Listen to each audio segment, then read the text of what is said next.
Hello and welcome back. Hope you're having a great day. I'm having a good day myself, or good morning if you're just waking up to my lovely voice. So I previously made a video which is I should have said it will be like a 3-part series kind of thing, where I kind of discuss how you go from looking for a job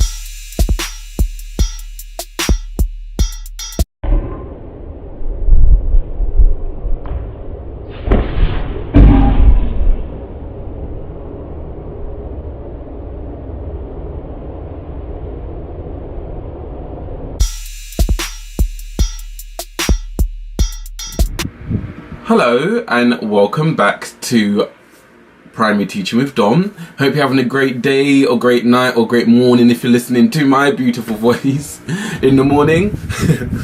I'm having a good time myself. So, previously I made a video, and I should have said in the earlier video that this is going to be a little series where I kind of discuss how you go from looking for a job, applying for the job, and securing the job.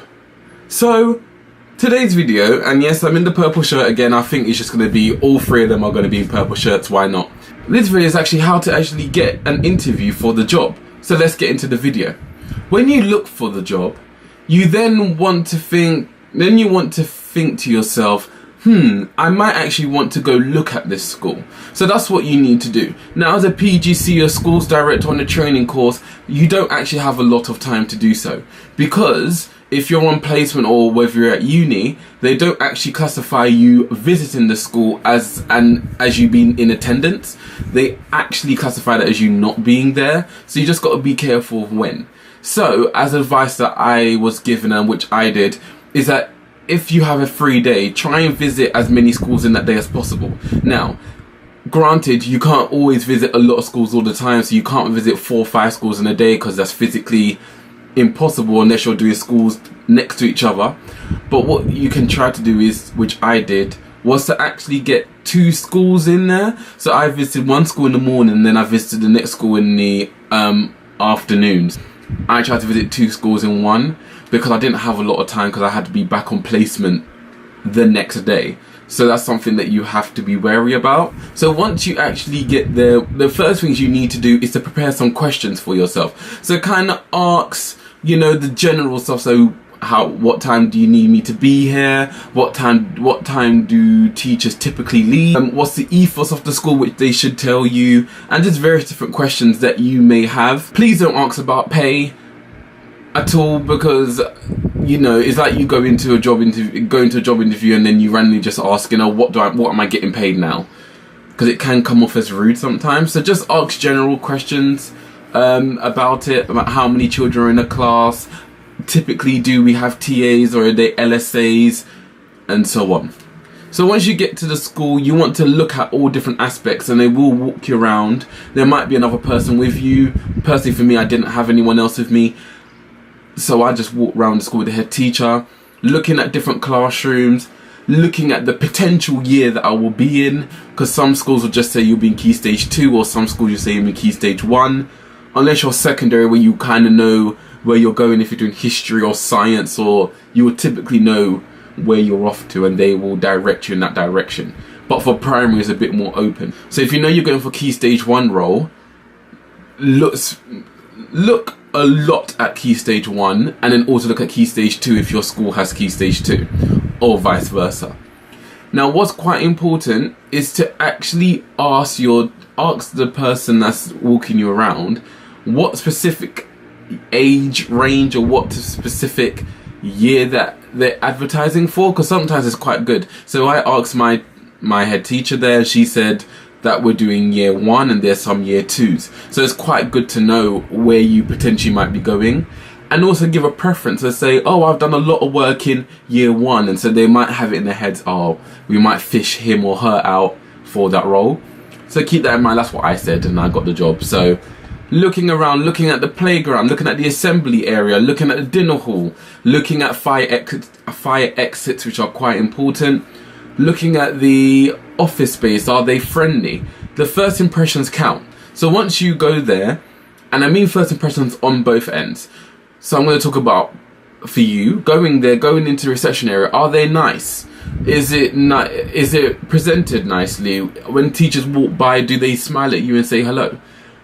If they don't do those kind of things, you might be put off, because if they're all grumpy and don't say anything to you, you're thinking, do I really want to be here? And so on. First impressions for the school is you walking in there looking professional, smiling, saying hello, introducing yourself. Hello, I'm this, and this. I'm coming here just to look at the school. What do I need to do? You might need to sign in. So doing all those kind of things is quite important. When you walk through and you kind of like the school, tell them that you like the school. Say that you want to do this. Your progression, where do you want to be?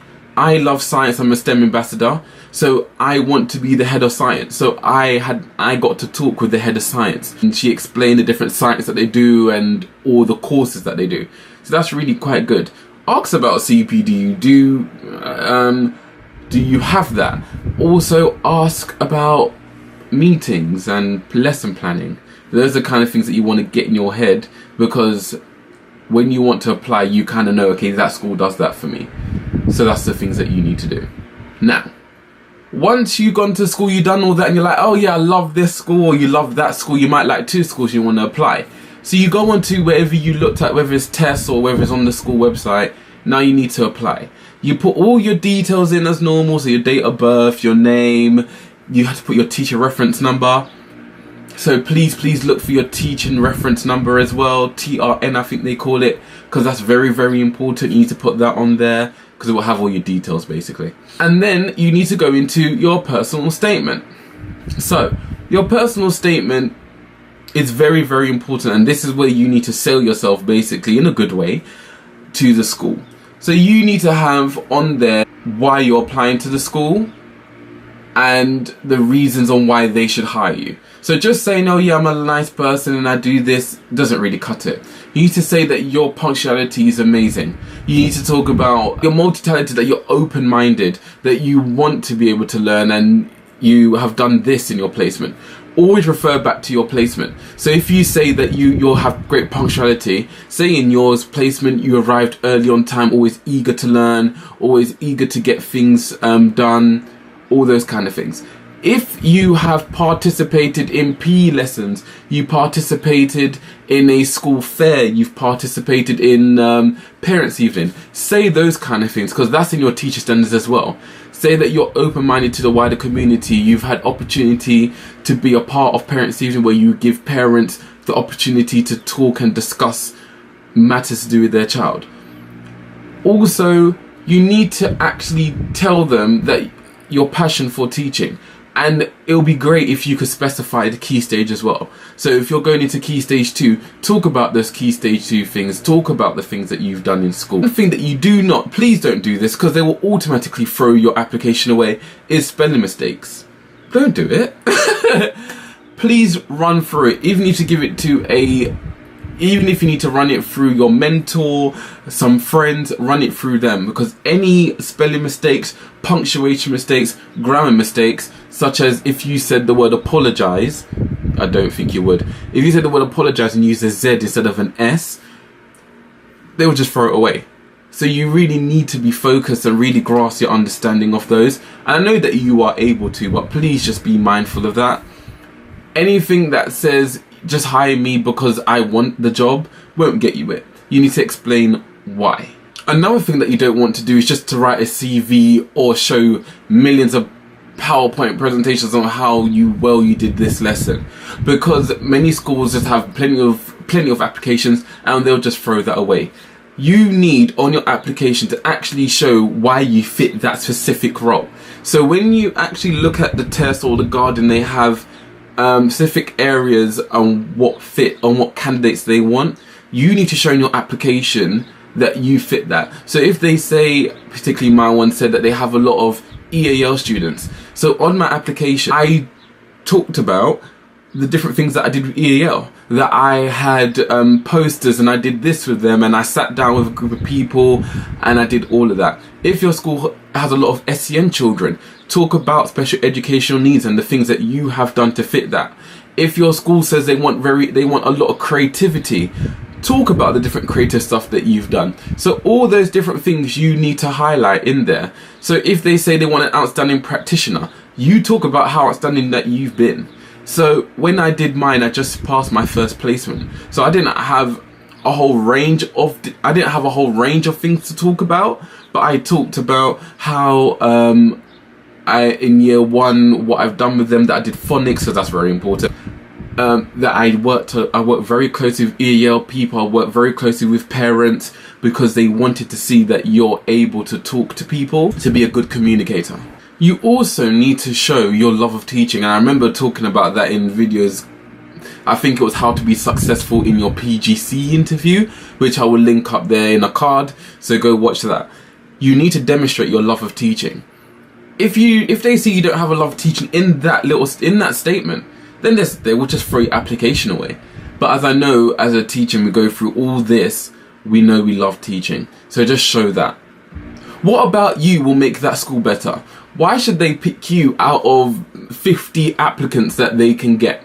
So you need to show that. You need to show that you have due diligence, that you've looked and you've really researched the school. You need to show that you're unique, that you do this, that if you've done a course on maths mastery, you've done a course on STEM ambassador, and that you're one, tell them, I've done a course in maths mastery that allows me to delve deeper into maths and give children the best opportunity possible in their maths learning. Things like that will get you it. So that's what you need to do. I think it's a sheet of A4 paper per se that is a roundabout, and that will be attached onto your application. Now for some areas, and they do say that there should be no gaps in your employment history, so making sure you fill all them gaps. For some jobs they will ask for a CV, so you just attach your educational CV to that and then you send it off. So those are the actual ways in which you can secure that interview. So once you get all them points, mumbo jumbo as I always say, once you touch all them points, you will be very, very successful and you'll be able to secure that interview. So on the next video in this purple shirt, once you secure the interview, it's actually now how to actually get the job. So wait for the next video that will come up, and that will actually give you tips on how to secure the interview and get your job. So I hope that you've enjoyed this video. Please subscribe up here. The link to my other videos is down here, and what I will do, I will link the previous video, which will be this one right here, and I'll link it into a playlist so you can actually watch the first one and the second one, and then the last one will come up. So this will be in like 2 days time, I think, give or take, and you can watch all three together and it will hopefully walk you all the way through. So have a great day, morning or afternoon or night, and I shall see you in the next one. Bye!